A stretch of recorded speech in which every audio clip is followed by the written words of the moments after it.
Hola, bienvenidos a Letras e Imaginación.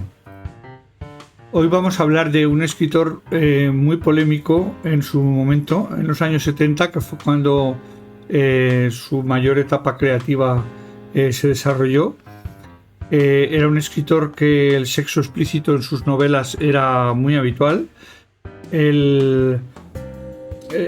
Temas polémicos como la violación, como el escándalo político, como la corrupción en el mundo del cine, la corrupción en el mundo de la política, del periodismo, eran temas habituales. Diréis, ¿por qué lo has traído a Letras e Imaginación? Bueno, pues porque sí que tiene unas cuantas novelas, porque este hombre había servido en el ejército, como también hizo Frederick Forsyth, y conocía muy bien el entramado militar y conocía muy bien cómo funcionaba, y eso le permitió pues realizar unas cuantas novelas de suspense, de espionaje, de crítica política. En concreto, en el caso de este escritor, yo he leído una de ellas solamente y es una ucronía, y luego la comentaremos. Y bueno, vamos a empezar por el principio. Irving Wallace nació el 19 de marzo de 1916 en Chicago, los Estados Unidos.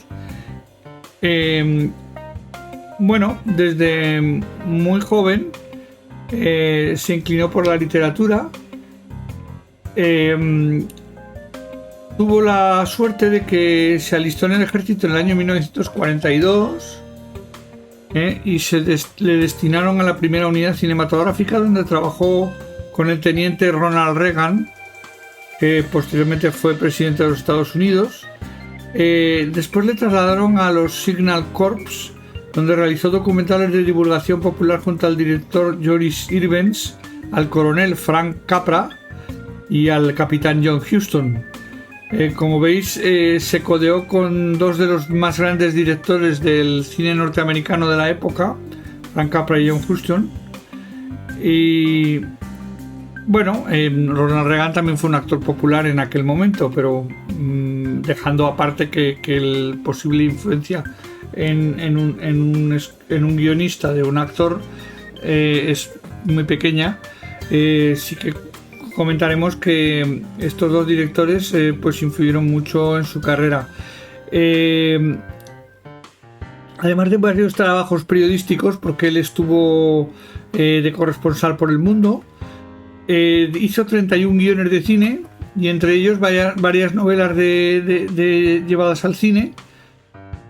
Todas sus novelas han sido traducidas al español, con lo cual podemos disfrutar de su obra al completo. Y ya os he comentado que era muy polémico porque, bueno, sus 16 novelas y 17 ensayos de ficción, más los guiones de 31 películas, pues es una obra muy vasta en una época muy revolucionaria, porque los años 60 y 70 supuso, digamos, el advenimiento de la revolución sexual, el advenimiento del desnudo en el cine. Y él todo esto lo asumió perfectamente en sus guiones para que fuera reflejado en la pantalla. De ahí que la mayoría de sus guiones que fueron llevados a películas resultaron ser muy polémicos, ¿no?, en su momento. Además, Irving Wallace estaba casado con Sylvia Khan.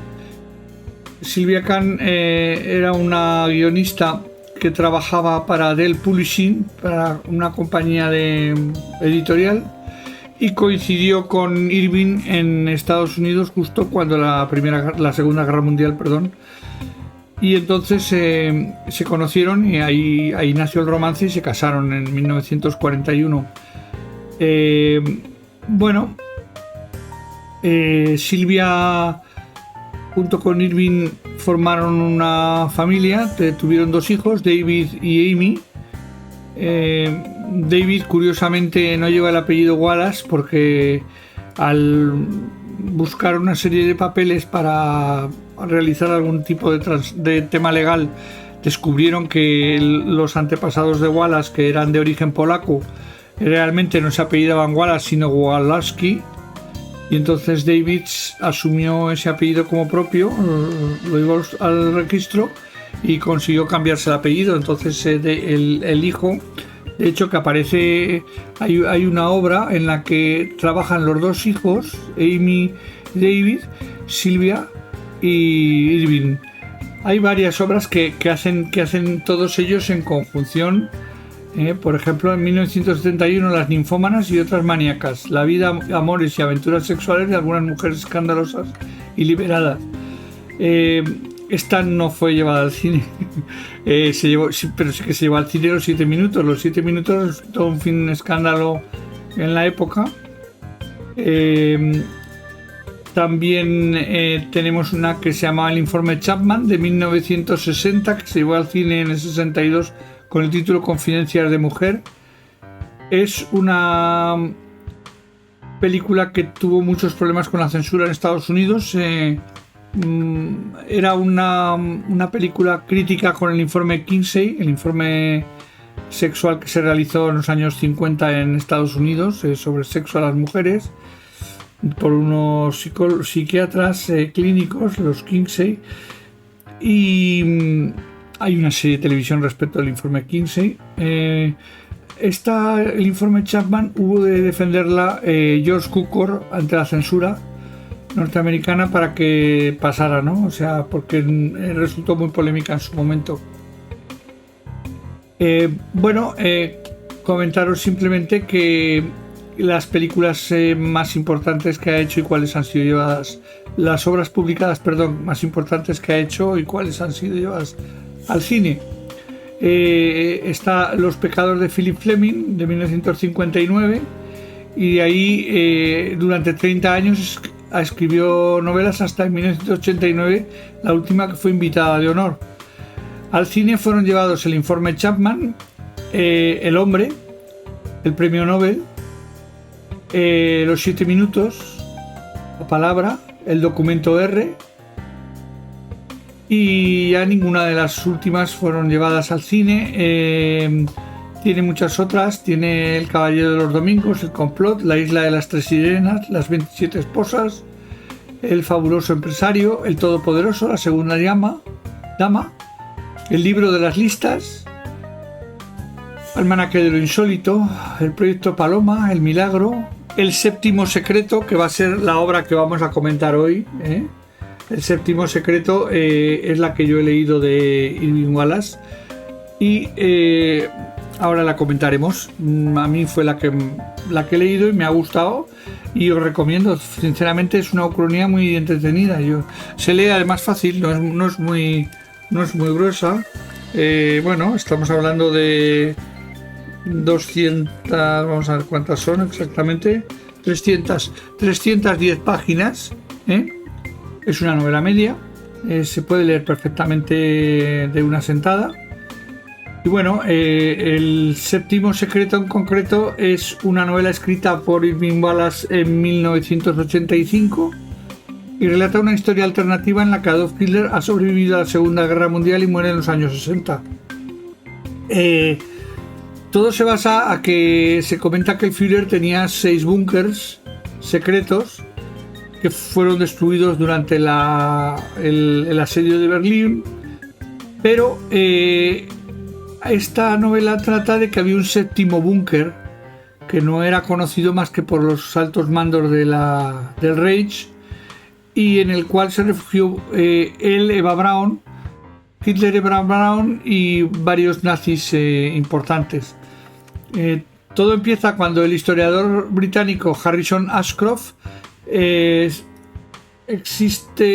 entera por un confidente, un informante, de que existen pruebas de que Hitler no se suicidó y viaja a Berlín para analizar estas pruebas, con tan mala suerte que obviamente sufre un pequeño accidente y entonces su hija Emily, que está trabajando con él en la biografía de Hitler, se va a Berlín a investigar. En Berlín se encuentran con un agente del Mossad, con un ruso alemán que colecciona los cuadros de Hitler, Bueno, una serie de un arquitecto californiano que también coincide en una serie de pistas que la llevan a Emily a descubrir pues el séptimo secreto. La novela es muy entretenida, se lee rápido. Obviamente en 1985 todavía existía el telón de acero y por lo tanto Berlín está dividido en dos. Existe el sector oriental y el sector occidental, el Checkpoint Charlie, el paso a Oriente-Occidente. Es una novela también que está muy bien para enterarse un poco de cómo funcionaba esto, que ya os digo, hasta 1989 con la caída del muro, pues esto era el pan de cada día, ¿no? Bueno, esto es el séptimo secreto, la novela que yo leí. En este caso ya os digo, es una edición del Círculo de Lectores, pero la podréis encontrar en Planeta. Planeta era quien tenía los derechos de Irving Wallace en España. Y bueno, para que os hagáis una idea del personaje y el autor, vamos a comentar un poco unas cuantas frases de Irving Wallace respecto de su obra y de su vida y de su opinión sobre escribir. Para Irving Wallace, escribir un texto de ventas instantáneamente te convierte en autor sospechoso ante los ojos de los críticos. O sea, cuando escribes un bestseller, eres criticado inmediatamente. No hay filósofo, me gusta pensar pero no soy muy profundo. Me gustaría escribir mejor, hacer una escritura más sensorial, una mejor descripción. Trato de escribir estilísticamente, pero sacrificaré una buena creación por un buen párrafo. Era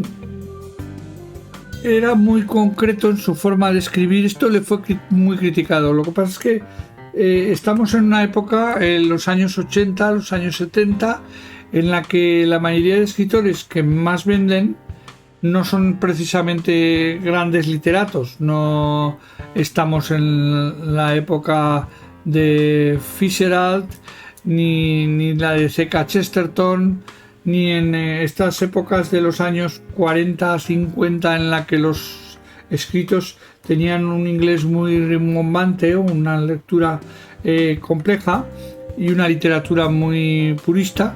Estamos en la época en la que las cosas suceden más rápido, en la que todo se describe con precisión, pero con rapidez, con elegancia, con sencillez. Y esto pues llevó a Irving Wallace a formar parte de la crítica, a pesar de que era un guionista de cine exitoso y un escritor superventas. O sea, todas sus novelas que él llevó al cine las escribió él mismo, los guiones, y tuvieron bastante éxito. De hecho, en el cine se publicitaban como la novela de Irving Wallace, la bestseller. Otra de los comentarios de él era: tengo ideas que interesan a la gente, cuento historias y los lectores tienen hambre de historias. Qué bonito sentirse 3 noches y dejarse llevar por un libro. Era lo que él buscaba, ¿no? Que la gente se sintiera enganchada y se leyera el libro de golpe. Entonces no buscaba él que tú te leas un libro y lo vayas dejando, o que sea muy complejo. Tal vez todos mis finales son un cumplimiento de mis deseos. Tal vez sea algo contra la muerte. Si dejo que los personajes sean trágicos, muertos o sin esperanzas, yo también moriría. Ser uno mismo y no tener miedo de lo correcto o lo incorrecto es más admirable que la cobardía fácil y rendirse a la conformidad. Bueno, pues esto ha sido un poco lo que os puedo comentar de Irving Wallace. Os recomiendo El séptimo secreto, a mí me gustó, pero no cabe duda que muchas de sus películas y de sus obras tienen interés, por ejemplo. Eso os puedo comentar. Yo recuerdo a Irving Wallace como un escritor muy vendido en su momento. Sacaba un bestseller anual o cada 2 años. En los años 80 sobre todo, sacó un libro cada año. Y bueno, os recomiendo que os acerquéis a este escritor, que ha sido un poco olvidado por lo polémico posiblemente. Ya os comento que en sus novelas el sexo es explícito siempre, el deseo carnal también, no tiene cortapisas en ese sentido. Y este estilo de novela muy en boga en los años 70, fue él quizás el pionero que empezó en los 60 a abrir ese camino, ¿no? No es un camino fácil porque más veníamos de una sociedad muy puritana y él fue el que un poco abrió este camino en la novela, digamos, ya de corte erótico, que no es exactamente la que él escribe, pero que sí que, digamos, que a partir de entonces sí que se tuvo en cuenta o salió. Bueno, y nada más, deseando que comentéis cosas, os suscribáis, le deis a la campanita y nos veremos la semana próxima con otra historia, otro autor y otra novela en Letras e Imaginación. Muchas gracias. Adiós.